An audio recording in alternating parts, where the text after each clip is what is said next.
Bonjour Clément Beaune. Bonjour. Merci d'avoir accepté notre invitation. On parlera transport et sobriété énergétique dans un instant, parce que les transports, c'est 30% de notre consommation d'énergie. Mais d'abord, un mot des carburants.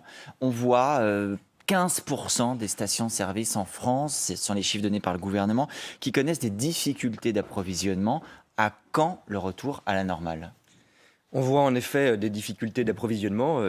Ici, à Paris, en Île-de-France, on voit des régions où c'est plus difficile encore. Je pense aux Hauts-de-France en particulier. Avec même une station sur 3 qui est fermée dans cette région. Ces difficultés sont assez localisées, mais elles sont importantes en Île-de-France, par exemple, ou dans les Hauts-de-France, je le disais. Dans les prochains jours, on espère que la situation va revenir à la normale. Je veux expliquer ce qui se passe, parce qu'il ne faut pas qu'il y ait une forme de panique qui ajoute à quelques difficultés objectives. Il n'y a pas de pénurie d'essence dans le sens où la France n'aurait plus d'approvisionnement. Ça n'est pas cela. Il y a des phénomènes ponctuels qu'on essaye de résorber. D'abord, le fait, en effet, que les ristournes qu'on met en place sur le carburant peuvent avoir, c'est notamment le cas de les Hauts-de-France, des effets d'attraction. Puisqu'il y a des Belges qui viennent faire leur plein en France. Personnes qui traversent la frontière, qui bénéficient de ces carburants. On assume évidemment cette politique de soutien au pouvoir d'achat. Et elle ne changera pas. Elle ne changera pas. Elle a quelques effets parce qu'elle protège fondamentalement le pouvoir d'achat des Français. On en a besoin dans cette période. Mais elle a quelques effets de cette nature. S'y ajoute une situation sociale que vous connaissez. Avec des grèves dans les raffineries, de Total ou d'Esso qui sont en grève aujourd'hui. Il y a une difficulté sociale. Le gouvernement est en train... Qu'il faut régler. Parce que vous dites, la remise, on n'y touche pas. Mais si on ne touche pas à la remise et qu'on ne fait rien sur la grève, ça ne va pas se régler, ce problème. Alors, il y a d'abord un certain nombre de mesures pour faire face à l'urgence. La ministre de l'Énergie, Agnès Pannier-Runacher, qui est en première ligne sur ce sujet, a activé dans un certain nombre de lieux, notamment dans les Hauts-de-France, ce qu'on appelle le déblocage de stocks stratégiques pour que l'approvisionnement soit renforcé. Est-ce que ça va se faire davantage ? Parce qu'on voit que malgré ces déblocages, pour le moment, les perturbations non seulement continuent, mais s'amplifient d'heure en heure. Oui, ça peut se faire davantage. Pour ce qui me concerne, sur le plan des transports, je réunirai ce matin les fédérations de transporteurs pour voir localement là où on peut améliorer l'approvisionnement. Nous mobilisons tous les leviers et je donnerai d'ailleurs dans la journée l'autorisation exceptionnelle que les camions-citernes puissent circuler aussi le dimanche, ce qui n'est pas le cas habituellement, pour que là où il peut y avoir des déblocages, on approvisionne mieux les stations-service. Donc on mobilise tous les leviers. Il y a une situation sociale, je ne peux pas vous dire, aujourd'hui il y a une discussion entre l'entreprise et ses salariés, Total principalement, pour essayer de débloquer la situation. Donc vous appelez Total à faire un geste en direction des grévistes. Je rappelle juste, les revendications, c'est 10% de salaire en plus pour 2022, le dégel des embauches, un plan massif d'investissement. Est-ce que vous dites à Total, avancez, faites un pas en direction des salariés ? Le gouvernement ne rentre pas dans le dialogue social entreprise par entreprise. J'ai eu à connaître des situations comme cela dans l'aéroportuaire, dans le ferroviaire cet été. Le gouvernement fait des incitations parfois. Il y a quelques jours sur ce plateau, Olivier Dussopt disait qu'il faut augmenter les salaires dans certaines entreprises. On essaye de faciliter le dialogue social, notamment le ministère de l'Énergie est en lien avec Total, avec sa direction, pour essayer de faciliter ce dialogue social, de trouver des solutions. C'est évidemment l'intérêt collectif dans un moment où il y a des difficultés de pouvoir d'achat, il ne faudrait pas ajouter des difficultés au quotidien des Français. Donc il y a cette situation sociale, il y a tout l'approvisionnement sur lequel on essaye de débloquer le maximum de choses, stock stratégique ou livraison, y compris le week-end, et nous faisons tout pour que dans les prochains jours, cette situation puisse se résorber, notamment dans les points les plus difficiles, et je pense aux Hauts-de-France tout particulièrement. Alors, annonce très importante que vous faites, la circulation effectivement des camions-citernes ce week-end, juste quand vous dites les prochains jours, les professionnels de la filière, là, il y a quelques instants, disaient 10 jours avant le retour à la normale, 10 jours c'est très long. C'est un ordre de grandeur qui vous paraît cohérent ? On essaye de faire plus vite que cela. Le retour à la normale, ça voudrait dire plus du tout de perturbations. Mais entre la situation qu'on vit aujourd'hui, vous l'avez rappelé, où 15% des stations-service sont aujourd'hui en difficulté, c'est important, et un retour à 100%, il peut y avoir une marge. Et évidemment, on essaye d'améliorer jour après jour les choses à partir de ce week-end. Alors, venons-en aux questions de sobriété énergétique. Le plan qui a été présenté hier par le gouvernement, il y a un volet qui vous concerne tout particulièrement, c'est celui du covoiturage, avec l'annonce d'un bonus pour ceux qui vont covoiturer à l'avenir. Mais de combien sera ce bonus ? Alors, des ordres de grandeur ont circulé autour de 100 €. Oui. Ce sera sans doute l'ordre de grandeur. On définit ça d'ici la fin de l'année. Pourquoi ? Parce que l'incitation financière, vous avez raison, c'est très important. Le covoiturage, j'insiste, pour tous ceux qui peuvent se poser la question ou qui ont eu recours de temps en temps, mais pas tous les jours pour leur trajet entre le domicile et le travail, c'est en soi une source d'économie très importante. Oui, mais l'économie, c'est ce que l'on réalise par soi-même. Là, ce que vous dites, c'est qu'il y aura un bonus en plus, mais qui n'est pas décidé. Le montant n'est pas décidé. Il y a des chiffres, vous l'avez dit, ces derniers jours qui ont circulé autour de 100 €, c'est l'ordre de grandeur. Est-ce que vous confirmez ? Je confirme cet ordre de grandeur et je vous dis que nous avons une discussion avec les ministères concernés, avec les entreprises concernées pour définir cela d'ici la fin de l'année. Mais pourquoi pas avant, pardon, parce que la sobriété, pour beaucoup de mesures, ça rentre en vigueur dès aujourd'hui. Le Oui. plan a été présenté hier, il y a des décrets qui paraissent. Oui. Pourquoi pour le covoiturage, on attend le 1er janvier Parce que, 2023? sans rentrer en trop de détails, c'est un sujet qui implique beaucoup d'acteurs. Comment est financé le bonus, comment sera financé le bonus? C'est ce qu'on appelle un système de certificat d'énergie, sans être trop compliqué. Ça veut dire que les entreprises qui ont une activité assez polluante, ça peut être par exemple Total, payent un certain nombre de mesures d'économie d'énergie à d'autres secteurs qui, eux, contribuent à la sobriété et la transition écologique. Et donc, il y a un transfert Donc, il y a chaque des année. mécanismes à mettre en place. Voilà, exactement. Et ce mécanisme, il est en train d'être défini. Surtout, ce sur quoi j'insiste, c'est qu'il y aura cette incitation financière. Elle sera importante. Elle sera mise en place au 1er janvier prochain. C'est important. Chacun peut le savoir déjà. Et nous aurons d'autres mesures dans ce plan. Alors, je juste pense pour par comprendre, exemple. juste sur le bonus, et on interviendra et en avance, il suffira de s'inscrire sur une plateforme de covoiturage où vous contrôlerez l'utilisation effective du covoiturage au quotidien. Alors l'idée, c'est que ça soit le plus simple possible, c'est ça qu'on est en train de définir, donc un montant clair qui sera important. Quand vous vous inscrirez sur la plateforme de covoiturage, vous aurez rapidement une partie de ce soutien financier, de ce chèque, en quelque sorte, qui vient de la plateforme elle-même. On connaît quelques grandes entreprises, Blablacar et d'autres. Et avec l'usage, pour vérifier quand même que vous recourez vraiment au covoiturage, au bout de X trajets, probablement une dizaine, vous aurez le complément de soutien financier. Pour vérifier que ce n'est pas simplement une inscription 2 fois éventuellement. artificielle, bidon, mais que c'est vraiment un usage. Et surtout, là où j'insiste, c'est qu'aujourd'hui, on n'est pas mauvais en France sur le covoiturage, chez les jeunes notamment, pour la longue distance. On prend parfois un covoiturage pour un long voyage ou partir en vacances. On le fait très très peu, c'est 1% des trajets de voiture pour le quotidien, pour le aller au domicile travail, de par exemple. Et donc l'idée, c'est aussi que cette aide financière soit ciblée sur principalement ces trajets domicile-travail dans les semaines qui viennent. Très J'insiste important de parce que c'est précision important. également. Il y aura d'autres mesures dans ce plan. Alors, il y a par exemple une mesure, si vous me permettez, qui concerne la vitesse des agents sur les routes. Les agents de l'administration, donc ça concerne l'État, qui dans leur voiture de service devront se limiter à 110 km/h. Alors, sur le principe, on se dit très bien, on voit que ça fait de la sobriété, mais ça concerne qui? Ça représente combien de personnes et ça fait quel gain à la fin? Quand vous réduisez votre vitesse en général, Oui. c'est un gain important, évidemment pour le climat, parce que ça peut paraître pas évident, mais quand vous réduisez la vitesse, vous émettez moins en réalité. Et quand vous réduisez la vitesse, vous consommez moins aussi. Donc c'est à la fois bon pour le climat et bon pour le pouvoir d'achat. L'État, en tant qu'employeur, de 5 millions de personnes, si je prends toute la fonction publique, y compris les collectivités, en tout cas pour l'État, près de 2 millions de personnes, incite ses agents, demande à ses agents de faire pour ces trajets, cet effort-là. Mais il y a beaucoup de fonctionnaires qui prennent l'autoroute tous les jours, pardon, parce que, ignorance totale de ma part, je dois la reconnaître, quand on voit la mesure, on se dit c'est un joli symbole, mais est-ce que c'est vraiment efficace? Mais Est-ce que ce sont ça des va centaines- massivement Mais nous permettre de réduire la alors, consommation Deux choses d'énergie? là-dessus, Adrien. Ce sont des centaines de milliers de trajets chaque année. Je prends un exemple dans mon ministère. Beaucoup d'agents assurent notre sécurité sur les routes. Ils sont plus de 10 000 tous les jours, partout en France. On a peut-être parfois une vision à Paris, mais partout en France. Et ils font des trajets qui sont souvent importants parce qu'ils interviennent sur des routes, sur des centres techniques, et on habite rarement à proximité de ces zones qui sont en plein milieu d'une autoroute ou d'une route nationale. Donc, c'est des gens, typiquement, il y en a des centaines de milliers en France, des fonctionnaires de l'État local ou des collectivités locales qui font des trajets importants. Donc, et puis, par ailleurs, c'est pas seulement, là l'État donne l'exemple avec ses propres agents, nous incitons tous les employeurs publics à faire cet effort, mais c'est un message, les Français aussi. une recommandation, pas une obligation, une recommandation que je fais aussi aux Français. Mais pourquoi une recommandation et pas une obligation? Parce que la vitesse sur les routes, c'est une décision d'État. Bien La sûr. vitesse sur l'autoroute, elle est limitée à 130. Pourquoi ne pas dire elle est désormais limitée à 110? Elle est limitée à 130 de longue date pour des raisons notamment de sécurité routière. Là, la philosophie générale du plan, et on veut garder cet état d'esprit pour toutes les mesures, c'est de dire il faut changer nos habitudes, changer nos vies. Donc il y a des incitations financières pour créer des déclics, comme sur le covoiturage. Il y a des mesures de recommandation. On verra ensuite s'il faut changer d'approche, mais je pense que c'est très important. Garder un mauvais souvenir des 80 km/h Oui, d'Edouard Philippe aussi. Mais je l'assume. Pourquoi ça n'a pas marché sur des mesures type taxe carbone pour les gilets jaunes? Pourquoi ça n'a pas été compris pour les 80 km/h? Parce que beaucoup de Français se sont dit on ne comprend pas pourquoi une contrainte nous tombe dessus. Et donc, dans ces cas-là, on peut s'enfermer, mais on peut aussi essayer de réfléchir. Quand il y a un effort de mobilisation générale, comme a dit le président de la République, pour la sobriété, la Première ministre a rappelé que ce n'était pas juste pour cet hiver, c'est un changement de Dans la culture durée. profond.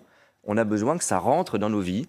Et c'est le pari que l'on fait, mais je crois qu'il sera réussi. On voit bien que les Français ont conscience de cette gravité climatique. C'est dire quelle est la boîte à outils pour que chacun Et la fasse un effort. responsabilité de Et chacun. la baisse de la vitesse, c'est pas négligeable. Si vous baissez de 20 km/h votre vitesse sur autoroute, c'est 20% d'économie de carburant. Donc chacun peut y réfléchir. Et quand après, il y a des situations difficiles, quand on est parfois en contrainte domicile-travail un peu pressé, Évidemment, on respecte la limite de vitesse, mais on réduit peut-être pas sa vitesse. 130, mais Quand pas on a un peu forcément plus de 110. temps et qu'on peut gagner 3 ou 4 minutes sans problème, on peut réduire sa vitesse et c'est pas difficile. Est-ce que cette sobriété, elle s'appliquera au gouvernement? Est-ce que vous roulerez moins vite, voire est-ce que vous roulerez tous à l'électrique pour moins polluer aussi, moins utiliser d'énergie fossile? Parce qu'aujourd'hui, se faire de ma part, tout le parc gouvernemental n'est pas électrique. Alors c'est vrai, tout le parc n'est pas électrique, comme le parc national, parce qu'il y a une transformation progressive. D'abord, il y a une filière de production qui n'est pas toujours au rendez-vous, parce que c'est une transformation qui met du temps, passer tout un parc à l'électrique. L'État a été, c'est pas ce gouvernement, depuis plusieurs années, très exemplaire. C'est l'État qui a acheté les premiers petits véhicules électriques. Je ne citerai pas de marque, mais beaucoup de véhicules dans les ministères sont de petites voitures 100% électriques. Il y a des voitures, parfois pour des raisons de sécurité, qui sont pour certains personnages de l'État, je pense au président de la République, la première ministre, blindés, donc là c'est quand même très particulier. Et on ne sait pas faire de blindés électriques Aujourd'hui non, ça viendra peut-être, mais aujourd'hui non. Et puis il y a des véhicules qui sont hybrides, c'est mon cas par exemple, c'est une première étape, je roule dans un véhicule hybride, et oui, je ferai attention à tout, aux questions de sécurité routière, de vitesse et transformation progressive de notre parc automobile dans le ministère et au-delà. Au choix des mots aussi, non? Parce que Emmanuel Macron, en 2020, ironisait sur le modèle Amish qu'il ne voulait pas. Est-ce que vous pensez qu'il le referait aujourd'hui? Est-ce que ce serait encore de bon ton? Écoutez, les circonstances sont évidemment différentes, mais sur le fond de l'affaire, si c'est parler de décroissance, ça reste toujours pas notre ligne. Mais vous parlez de sobriété. Oui, on parle de sobriété. D'abord, il y a une situation internationale qui a changé, il y a un hiver qui est difficile, il y a une urgence climatique qui était là, mais qui est encore plus visible pour toute la société.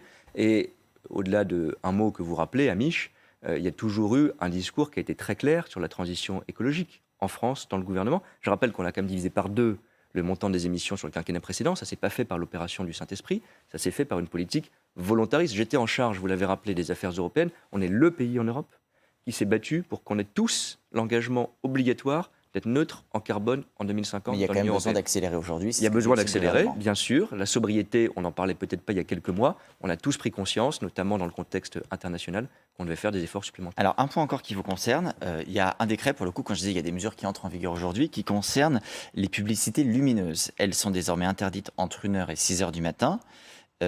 Si j'ai correctement lu le décret, ça vaut partout en France, à l'exception des aéroports, des gares, des stations de métro. Est-ce que vous confirmez ça? Pourquoi exempter les gares, aéroports et stations de métro de cette règle? Elles ne seront pas exemptées, mais il y a 2 décrets différents. Vous avez Alors, raison, je expliquez-nous. vais essayer d'être clair. Il y a un décret qui est sorti, qui a été signé hier par le gouvernement, qui régule les publicités lumineuses à l'extérieur, pas dans les espaces justement fermés, type gare et aéroport ou stations de métro. Donc là, la publicité lumineuse, entre 1h et 6h du matin, c'est acté, sera interdite. Dès aujourd'hui. Dès aujourd'hui. Ensuite, nous avons dit, c'est aussi en vigueur, que quand il y avait un pic de consommation, ce qu'on appelle le signal éco-watt rouge, quand notre système est en difficulté, parmi les mesures, on demandera aux gares et aux aéroports à ce moment-là de mettre en veille leur publicité lumineuse. Et donc là, ce sera uniquement en cas de pic à de ce stade, consommation. ça c'est le cadre existant, les mesures qui ont été déjà prises. Et puis je l'ai déjà annoncé, nous travaillons avec les grands opérateurs, SNCF, RATP, Aéroports de Paris et quelques autres, pour un système, parce que chez eux c'est souvent centralisé.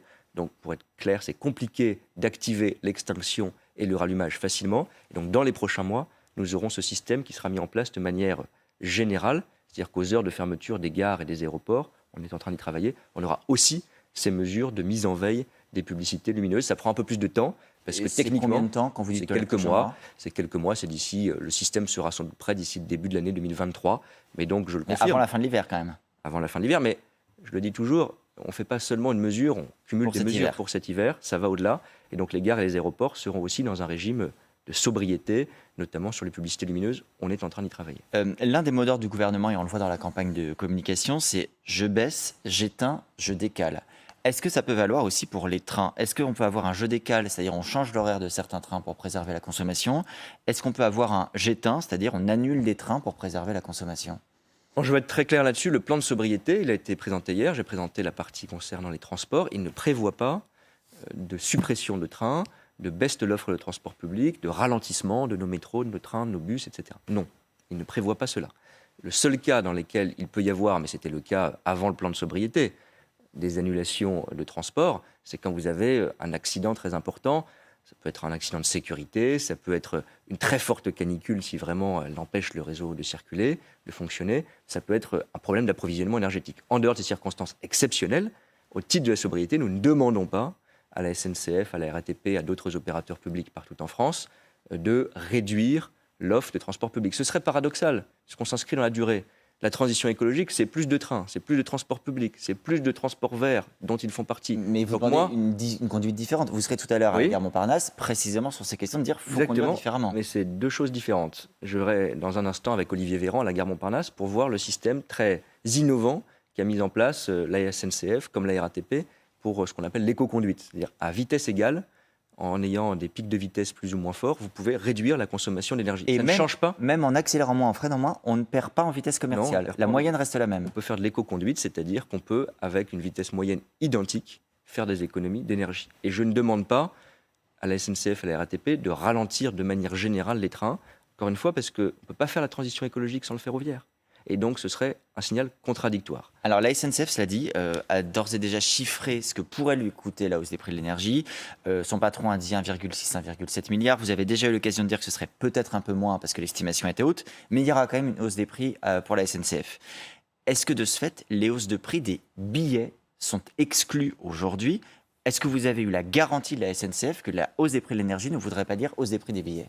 Non, il n'y a pas ce signe égal entre hausse des prix de l'énergie et hausse des prix des billets. C'est très important. Nous avons une discussion avec la SNCF pour chiffrer d'abord la facture énergétique. Nous avons pris des mesures supplémentaires, Bruno Le Maire les a annoncées cette semaine, pour plafonner en quelque sorte une rente que se constitueraient certains producteurs d'électricité. Ça va avoir un effet certainement sur les consommateurs finaux, y compris les grandes entreprises, y compris la SNCF. Je rappelle que c'est 2% de la consommation énergétique de notre pays à elle seule. Donc il n'y a pas de lien direct, mais nous avons une discussion avec la SNCF sur les tarifications, ça dépend de l'entreprise elle-même. Mais donc il n'y a pas aujourd'hui d'engagement formel qu'il n'y aura aucune hausse de prix. Il n'y a pas que ce facteur énergétique. Je ne peux pas vous dire que les prix des billets pour les 5 prochaines années seront les mêmes.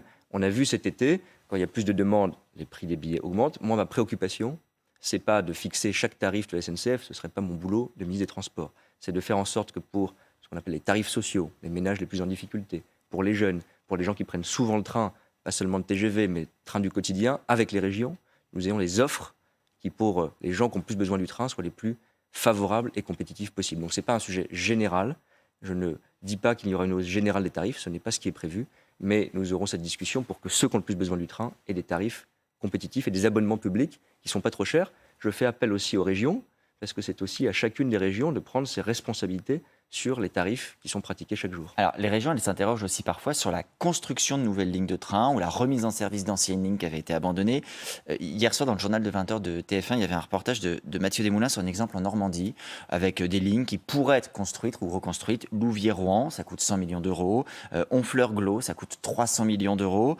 Il y a une problématique qui se pose. Est-ce que vous encouragez les acteurs publics? Est-ce que l'État financera des lignes qui risquent de ne pas être rentables, mais qui peuvent être une alternative? Parce qu'au fond, dans nos régions, c'est aussi une des questions qui se posent. On ne va pas forcément remplir comme un TGV Paris-Lyon les lignes dans ce type de contrée. Mais je vais être très franc, la plupart des lignes ferroviaires ne sont pas rentables, parce que c'est un service public. Et heureusement qu'on ne ferme pas toutes les lignes qui ne sont pas rentables d'un pur point de vue financier. Sinon, on casserait notre service public ferroviaire. Le TGV, il n'est pas subventionné. C'est aussi pour ça qu'il est un peu plus cher. Mais ayons en tête que si on subventionnait en plus le TGV, on aurait moins d'argent pour les lignes du quotidien. Donc la priorité de l'État, c'est précisément ces transports du quotidien. Il faut regarder au cas par cas, mais nous aurons, avec chaque région au premier semestre 2023, un contrat entre l'État et les régions sur 7 ans pour définir les lignes ferroviaires qui sont financées, soutenues par l'État et la région. Et donc il y aura beaucoup de ce qu'on appelle des petites lignes. Oui, mais il y a déjà eu, c'est ce qu'avait décidé Jean Castex comme Premier ministre, un réengagement de l'État sur 6000 kilomètres de petites lignes qui étaient laissées à l'abandon et qui sont progressivement soit mieux entretenues, soit carrément rouvertes. Donc on fait plus de ferroviaire dans les années qui viennent. Il y a aussi des difficultés de recrutement du côté des chauffeurs de bus, oui.